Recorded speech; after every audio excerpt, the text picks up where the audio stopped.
আসসালামু দর্শক, আমি পवन মেঘা চলে এসেছি আপনাদের সাথে নতুন ভিডিও নিয়ে। তো এক ভাই আমার কাছে একটা ইন্ডাকশন কুকার পাঠাইছে। তো ওই ভাই পাঠিয়েছে, ওই ভাই কিছু বোঝে না। অর্থাৎ ওর কথা হলো যে ওর বাসায় যখন রান্না করে আর কিছুক্ষণ পর চুলাটা বন্ধ হয়ে যায় আর রান্নাটা হয় না, আবার বন্ধ করে চালু করতে হয়। আমি ওনাকে বলছিলাম কোনো কোড আসে কিনা, এখন উনি সেটা বলতে পারে নাই।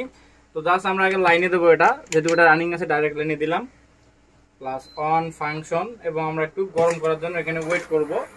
তো গরম করার পর দেখবো যে এখানে কোড আসে কিনা। উনি বলছে যে 2-4 মিনিটের মধ্যে এই সমস্যাটা দেখা দেয়। তো আমরা 2-4 মিনিট অপেক্ষা করব। তো আমাদের এখানে E4 কোড শো করতেছে। তো প্রায় 1 মিনিট চলার পর E4 কোডটা আসছে। তো এর কাজ করার একটা জিনিস দেখবো আমাদের গ্লাসটা কেমন গরম হয়েছে। তো আমাদের গ্লাসটা কিন্তু মোটামুটি গরম হয়েছে, অর্থাৎ হয়তো কয়েলটা একটু উপর বরাবর আছে, এই জন্য একটু গ্লাসটা গরম হচ্ছে।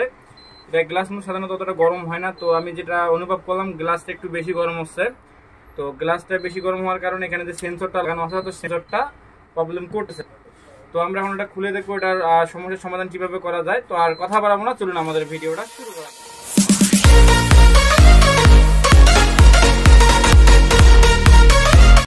তো আমরা এটার স্ক্রুগুলো খুলে নিয়েছি, এখন জাস্ট খালি আলাদা করে নিলাম। তো এখানে আমি যেটা বলছিলাম যে এটা হয়তো কয়েলটা কোনো কারণবশত ভাসা আছে কি না, কয়েলটা গ্লাস বরাবর দিছে। কারণ সাধারণত এগুলো গ্লাস অতটা গরম হয় না, গ্লাস গরম হলে আপনার এই সেন্সরটা টিপ করে। এই সেন্সরটা টিপ করার কারণে এটার মানটা কমে যায়। মানটা কমে গেলেই আপনার E3 কোনগুলোতে E4 code etcetera code দেয়। তো আমরা জাস্ট কি করব, ও না না না না এটা গ্লাস ভাসা নাই, কয়েলটা একটু উপরে ভাসা। তো এখানে করণীয় কিছু নেই, জাস্ট সেন্সরটা পরিবর্তন করে দিলে এটা আপনার কাজটা 100% হয়ে যাবে। তো আমরা সেন্সরটা খুললাম, এখানে আরেকটা আমরা সেন্সর আলাদা করে বসাবো। আমাদের কাছে এক্সট্রা সেন্সর আছে, যদি আমরা সেন্সরটা এখানে বসাই দেই তাহলে আমাদের ইনশাল্লাহ কাজটা একদম 100% ওকে হয়ে যাবে। কারণ এই সেন্সরটার মান হলো 100K, এই সেন্সরটার মান হচ্ছে 100K।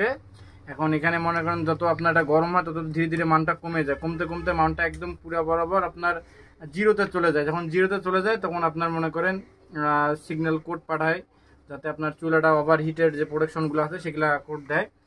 তো জাস্ট আমরা কি করব, কিচ্ছু করার দরকার নেই, আবার স্ক্রুগুলো এখানে সুন্দর করে লাগাবো। যেভাবে স্ক্রুগুলো খুলছিলাম সেমভাবে এখানে একটু বসাবো। বসার পর আর এখানে একটু তারটা ড্যামেজ আছে, তারটা আমরা পরে দেখবো যে আমাদের আগে যে কোডের প্রবলেমটা, আমাদের মেন সমস্যাটা সমাধান হয়েছে কিনা। যদি মেন সমস্যা সমাধান হয় তারপর আমরা সুন্দর করে খুলে সাইকেলটা ওয়াশ করব এবং যেখানে লুজ কানেকশনগুলো আছে সেগুলো দেখব। তো আমাদের সর্বপ্রথম হলো আগে এটা আবার রেগিন বরাবর লাইন দিয়ে চেক করা। তো আবার এখানে বসাইলাম,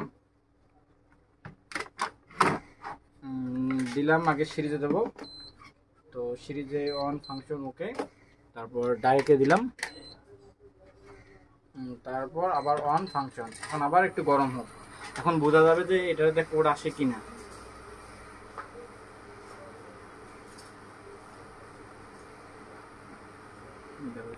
তো আমরা প্রায় 4 মিনিট পানিটা গরম করছি, এখন পানি দিয়ে ধক ওয়াটার ব্যবস্থা, মানে পানিটা একদম চার জন্য রেডি হয়ে গেছে, কিন্তু কোনো রকম E4 কোড আর শো করেনি। তার মানে আমাদের প্রবলেমটা একদম সমস্যার সমাধান হয়ে গেছে 100%। তো আমাদের ভিডিও যদি ভালো লাগে থাকে আমাদের চ্যানেলকে লাইক, কমেন্ট এবং সাবস্ক্রাইব শেয়ার করবেন। পাশাপাশি নতুন ভিডিও পাওয়ার জন্য বেল আইকনে একটু পুশ করে চাপ দিয়ে রাখবেন। তো আজকের মতো আসসালামু আলাইকুম, দেখা হবে একটি নতুন ভিডিওতে।